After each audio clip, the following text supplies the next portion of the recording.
Hello student. तो आज हम स्टार्ट करते हैं एक प्यारा सा खूबसूरत सा क्वेश्चन जो कि सीबीएसई 2008, 10 और 12 में पूछा गया है। मोस्ट इंपॉर्टेंट क्वेश्चन है एपी चैप्टर का। चैप्टर नंबर 5 है आपका अरिथमेटिक प्रोग्रेस। तो क्वेश्चन क्या है आपके पास, the sum of fourth term. Sum दे रखा है फोर्थ टर्म और एट्थ टर्म का कितना दे रखा है आपके पास 24। क्या है 24। सॉल्यूशन में देखेंगे अकॉर्डिंग टू क्वेश्चन। क्वेश्चन है कि जो सम है फोर्थ और एट्थ टर्म का वो आपके पास कितना है 24 है। कितना है 24। ठीक है, तो हम मान लेते हैं कि जो A fourth plus A eighth जो है वो उनका सम कितना है आपके पास 24। And the sum of sixth term और 10th टर्म का जो सम दे रखा है वो 44 दे रखा है। कौन सी A6 प्लस A10th का जो टर्म जो सम दे रखा है वो 44। ये आपकी इक्वेशन नंबर फर्स्ट है। इक्वेशन नंबर सेकंड, तो फाइंड द फर्स्ट। पहली 3 टर्म आपको फाइंड आउट करनी है। पहली कितनी टर्म, पहली 3 टर्म। तो पहली 3 टर्म कैसे फाइंड आउट करते हैं? सबसे पहले तो हमको क्या चाहिए, सबसे पहले A चाहिए, उसके बाद क्या चाहिए, D चाहिए।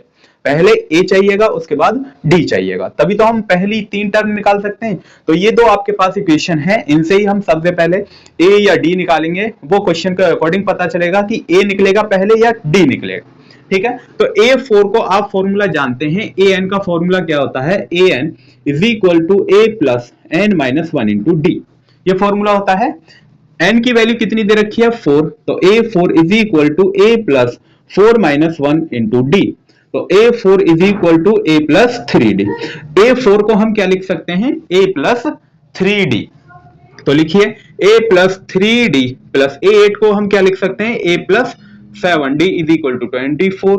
ठीक है, तो ये हमारे पास कितना हो जाएगा 2A, क्योंकि एक A यहां पर है, एक A यहां पर, और 7 और 3 कितने हो गए 10। तो ये 10D इज इक्वल टू 24। ये आपकी इक्वेशन नंबर थर्ड।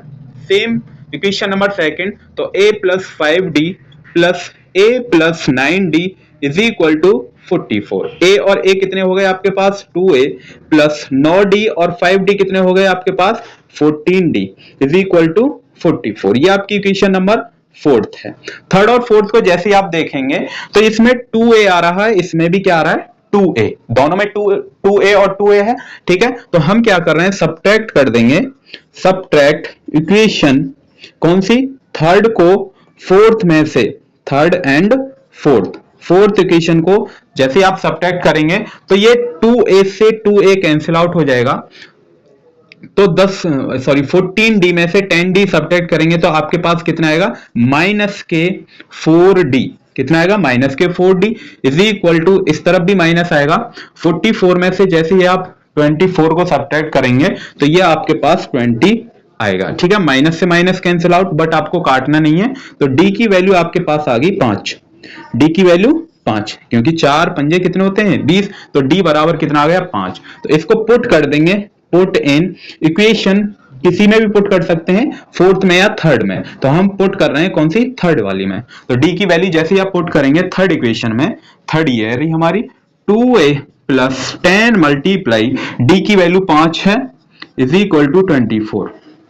तो 2A plus 50 is equal to 24 और 2A is equal to 24 minus के 50, क्योंकि इधर प्लस का है, इस तरफ किस में जाएगा माइनस में। तो 2A इज इक्वल टू, इसमें से इसको सब्ट्रैक्ट करेंगे तो कितना आएगा माइनस के 26, माइनस के 26। हाँ जी, तो A is equal to minus के 26 अपॉन 2, क्योंकि इस तरफ किसमें है मल्टीप्लाई में, दूसरी तरफ किसमें जाएगा डिवाइड में। इससे इसको कैंसिल आउट करेंगे 13 बार, तो A is equal to minus के 13।